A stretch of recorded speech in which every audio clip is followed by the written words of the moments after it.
मित्रों, नमः संस्कृताय आप सभी का हमारे YouTube चैनल में स्वागत है। कल हम लोगों ने स्वर संधि के बारे में पढ़ा था और उसमें स्वर संधि के प्रथम प्रकार दीर्घ स्वर संधि की भी चर्चा हम लोगों ने कर ली थी। आज मैं आपसे गुण स्वर संधि के बारे में चर्चा करूंगा कि गुण स्वर संधि क्या होती है। तो आइए हम देखते हैं गुण स्वर संधि क्या है। यहाँ लिखा हुआ है कि गुण स्वर संधि जिसका सूत्र होता है आदि गुण। तो अब मित्रों हमारे मन में पहला प्रश्न ये उठेगा कि ये गुण क्या है। तो गुण को जानने के लिए हम आते हैं, देखते हैं जो पाणिनि का अष्टाध्यायी है उसमें एक सूत्र हमको मिलता है अदेंग गुण। अदेंग गुण अर्थात अत एंग बराबर गुण। अब एंग मित्रों जो होता है ये प्रत्याहार होता है। अत का अर्थ ह्रस्व ऐसे लिया जाता है और एंग में दो वर्ण आते हैं ए और ओ, अर्थात ह्रस्व ए ओ की गुण संज्ञा होती है। ह्रस्व ए और ओ ये तीन वर्ण हैं जिनको हम गुण की संज्ञा देते हैं, जिनको हम गुण के नाम से जानते हैं। मित्रों हम पुनः मूल सूत्र पे आते हैं। यहाँ लिखा हुआ आद गुण। आद का अर्थ होता है अ और आद, अर्थात ह्रस्व और दीर्घ है। और जो गुण होता है, गुण मैंने आपको बता दिया कि अ ए और ओ ये गुण होते हैं। तो ये सूत्र आपको थोड़ा सा अधूरा लग रहा है कि आज के बाद गुण हो जाए, आज के बाद गुण हो जाए, क्या गुण हो जाए, तो इन्होंने क्यों गुण हो जाए। तो एक सूत्र अष्टाध्यायी में आता है इको यणच। इस इको यणच सूत्र से हम अच की अनुवृत्ति ले लेंगे तो यहाँ आ जाएगा आज गुण कब अच के परे रहते, अच के बाद में रहने पर यदि अ या आ के बाद क्या रहे, कोई स्वर रहे, तो अ या आ के बाद अगर कोई स्वर रहता है तो गुण आदेश हो जाए। अब स्वर हम लेते हैं जो इनके समान ना हो, क्योंकि अगर हम समान स्वर ले लेंगे अ या आ के बाद आ ले लेंगे, अ ले लेंगे तो दीर्घ स्वर होने लगेगी।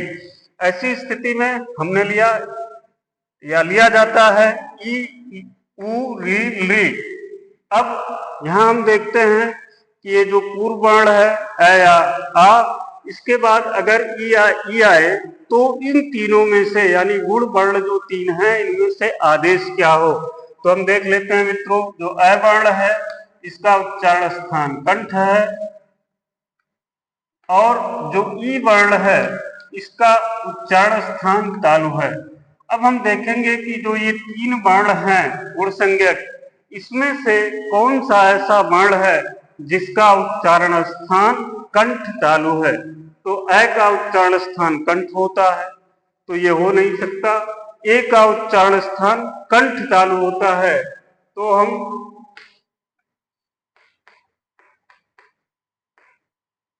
अ के बाद यदि ई आएगा तो आदेश दोनों के स्थान पर क्या कर देंगे, ए कर देंगे। इसी प्रकार से हम यहाँ देखेंगे कि अ या आ के बाद अगर उ आ जाए तो उ का उच्चारण स्थान मित्रों ओष्ठ होता है। अब हम गुण संज्ञक वर्णों में से देखेंगे कि ओष्ठ किसका है। मैंने आपको बताया कि अ का उच्चारण स्थान कंठ है, ए का कंठ तालु है। ओ ऐसा वर्ण है जिसका उच्चारण स्थान कंठ और ओष्ठ है, इसलिए हम यहाँ अ और उ के स्थान पर ओ कर देंगे। मित्रों तीसरी जो कंडीशन बनती है अ या आ के बाद यदि री आ जाए तो क्या आदेश हो। जैसा कि आप देख पा रहे हैं यहाँ दो वर्ण हम चिन्हित कर चुके कि इनको किसके स्थान पे आना है। हमारे पास सिर्फ बचा हुआ है अ, तो अ का उच्चारण स्थान कंठ है और यहाँ अ का उच्चारण स्थान भी क्या है, कंठ है। तो ये होगा, लेकिन एक सूत्र आता है अष्टाध्यायी में उरण अपर, ये कहता है कि यदि अ के बाद री आ जाए तो जो आदेश होगा वह र परक होकर के होगा, यानी कि अर हो जाएगा। क्या हो जाएगा, अर हो जाएगा। इसी तरीके से अ या आ के बाद आए तो यही सूत्र फिर कहता है कि जो भी आदेश होगा वह ल परक होगा, यानी कि अ या आ के बाद यदि री वर्ण आता है तो आदेश अल हो जाता है। मित्रों अब आपने ठीक से इसको समझ लिया होगा। एक बार फिर से सुन लें। यदि ऐसी कंडीशन होती है कि ह्रस्व अथवा दीर्घ अ के बाद ह्रस्व अथवा दीर्घ ई आए तो आदेश ए होगा। क्यों होगा मैं आपको बता चुका हूं। दूसरी कंडीशन की यदि अ या आ के बाद उ या उ आए तो आदेश ओ होगा। तीसरी कंडीशन अ या आ के बाद यदि री अथवा री आए तो आदेश अर होगा। तीसरी कंडीशन चौथी कंडीशन अ या आ के बाद यदि री होता है तो आदेश री हो जाएगा। अब कुछ उदाहरणों के द्वारा हम इनको समझने का प्रयास करते हैं। जैसे आपका एक उदाहरण हम लेते हैं, उप धन इंद्र। आज या गुण संधि का सूत्र आपका कहता है कि यदि क्या हो जाए अ के बाद की आ जाए तो इन दोनों के स्थान पर आदेश ए हो जाता है। अब यहां बचा क्या आपका उप धन, मिला देंगे मित्रों, ये बन जाएगा उपेंद्र। दूसरा उदाहरण आप देखें, हित धन उपदेश। हित धन उपदेश है। यहाँ जो पूर्व शब्द है उसका अंतिम वर्ण ह्रस्व है और जो पर वाला यानी कि बाद वाला शब्द है उसका प्रथम वर्ण उ है। तो अ और उ को यहाँ के अनुसार अ और उ को मिलकर के आदेश हो जाएगा ओ। अब मित्रों बन जाएगा हित धन उपदेश, मिला देंगे बन जाएगा हितो देश। दो कंडीशन आपने देख लिया कि यदि अ के बाद ई आता है तो ए आदेश हो जाता है, अ के बाद उ आता है तो ओ आदेश हो जाता है। इसी प्रकार से मित्रों तीसरी संधि आप देख ले, जो तीसरी कंडीशन है उस तीसरे कंडीशन का उदाहरण देख ले। देवधन ऋषि। देवधन ऋषि।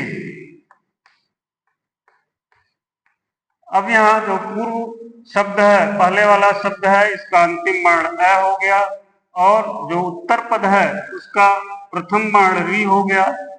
अ और री आपका नियम कहता है कि यदि अ के बाद या आ के बाद री अथवा री आए तो आदेश अर होता है। हमने अर कर दिया, यहाँ देव हो गया धन। अब जब हम इनको मिला देंगे तो बन जाएगा देवर्षि। ऐसे मित्रों चौथी का जो कंडीशन है उसका भी उदाहरण हम देख लेते हैं। जैसे तव धन लिकार, तव धन लिकार। अब यहाँ जो पूर्व वर्ण है पूर्व शब्द है उसका अंतिम वर्ण अ और उत्तर पद का प्रथम वर्ण ल हो गया, री हो गया। तो इन दोनों के स्थान पर आदेश अल हो जाता है।